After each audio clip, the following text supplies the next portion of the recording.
engaging way. Today, we're diving into the intriguing world of cold cases, those mysteries that have remained unsolved for years, sometimes even decades. Our central question for today's debate is, how crucial are modern investigative techniques and working dogs in solving decades-old cold cases? Can these tools truly bring closure to families after so much time has passed? We'll structure our discussion with an introduction, opening remarks from our debaters, a deeper discussion, some rebuttals, and finally a conclusion. Our goal is to understand the different perspectives on this vital topic. First, joining us is Thomas, a former detective with a deep background in cold case investigations. Thomas believes that advancements in forensic science and the unique abilities of working dogs are absolutely essential for cracking these tough cases. And on the other side, we have Sophie, a forensic science educator and legal analyst. Sophie will help us understand the significant challenges that still exist with very old cases, even with new technologies, and the complexities involved. This topic matters immensely, especially for young learners, because it highlights how science, technology, and dedicated teamwork contribute to justice. It shows us how we continue to seek answers even when hope seems dim. So, without further ado, Thomas, let's hear your opening remarks on why modern techniques and canines are so vital in solving cold cases. Thank you, Elliot. Honestly, from my experience, modern techniques and canines are not just helpful, they're absolutely indispensable. Think about it. Advancements in DNA analysis, digital forensics, and even just the sheer power of data processing can uncover connections that were impossible to see decades ago. And then you have working dogs. Their sense of smell is unparalleled. They can detect human remains or even trace evidence that's been buried for years, long after human investigators would have given up. These tools truly breathe new life into cases that were once considered hopeless. Thomas, you've laid out a strong case for the power of modern tools. Sophie, what are some of the biggest hurdles you see when applying these advanced techniques to cases that are, as Thomas mentioned, decades old? That's a crucial question, Elliot. While I agree these tools are powerful, the primary challenge is often the state of the evidence itself. DNA degrades over time, especially if not properly stored. Old crime scenes might have been contaminated by earlier, less precise investigative methods. And when we talk about financial records, for example, many older cases predate widespread digital record keeping. You're often dealing with paper documents that can be lost, incomplete, or simply too vast to manually sift through, even with modern eyes. I understand that, Sophie. But even with paper records, modern data analysis tools can be incredibly effective. We can digitize those records, create searchable databases, and then use algorithms to flag anomalies. Take a case like Patty's, for instance, where her financial records showed consistent savings, but then these unusual monthly payments to a Benton County Arts Collective. That kind of consistent, unexplained payment, especially to an entity with no public presence, would jump out much faster with today's financial forensic software than it ever would have with manual ledger reviews. That's a fair point, Thomas, about flagging anomalies. However, the challenge then shifts from finding the anomaly to investigating it. If this arts collective had no digital footprint, no registered nonprofit status, and only a P.O. box, modern digital tools can't magically create information that never existed.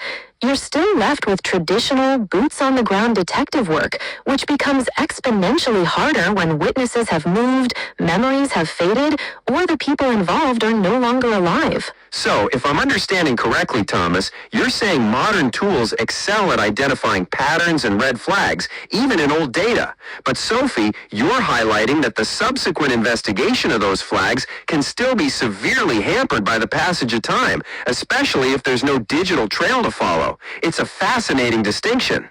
Let's pivot slightly. Beyond financial records, what about the human element? In Patty's case, there were hints of creative tensions and rivalries within her theater group. How do modern investigative techniques help us analyze these complex social dynamics in cold cases? That's where behavioral analysis and psychological profiling come in, Elliot. While you can't interview someone from 40 years ago, you can re-examine old statements, diaries, or even local newspaper articles with a new lens.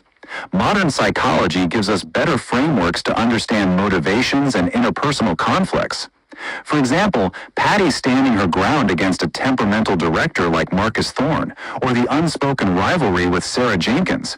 These aren't just anecdotes, they're potential indicators of stress or conflict that could escalate.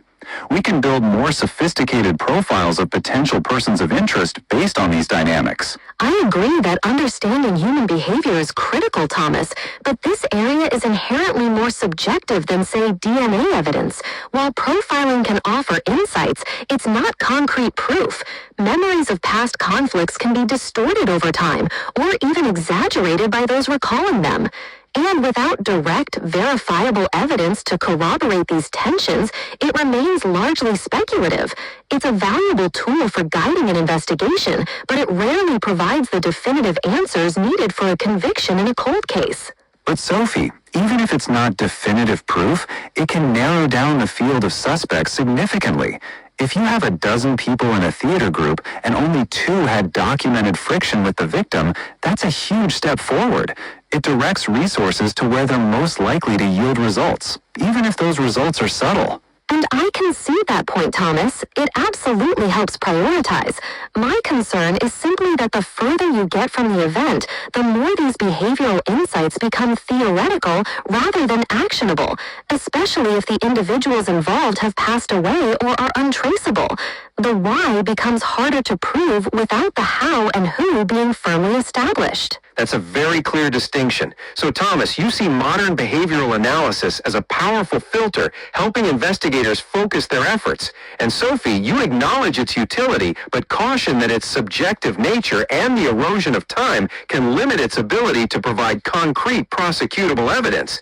It seems both financial anomalies and social dynamics, while illuminated by modern techniques, still present unique challenges in cold cases. That's a very clear distinction. So, Thomas, you see modern behavioral analysis as a powerful filter, helping investigators focus their efforts.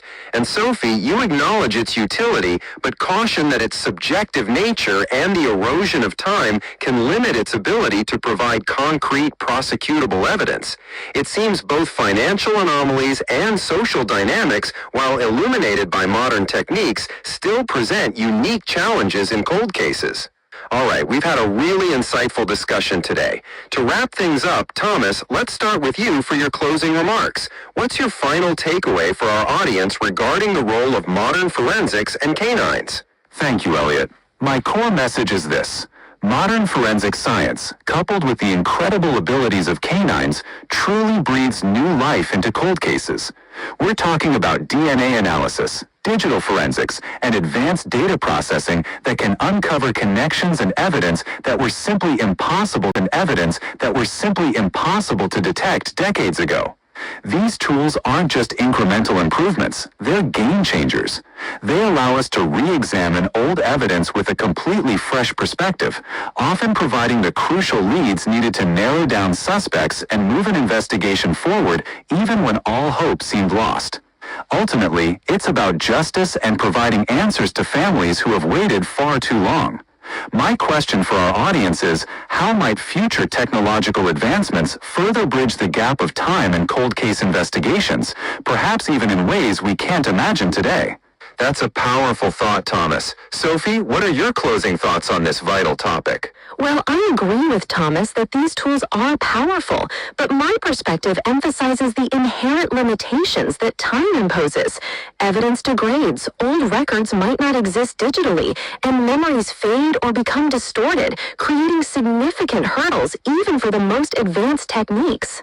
While modern forensics can certainly help us identify anomalies or potential leads, the subsequent investigation often still relies on traditional detective work, and that work becomes exponentially harder when witnesses are gone or the context of the original crime scene is lost.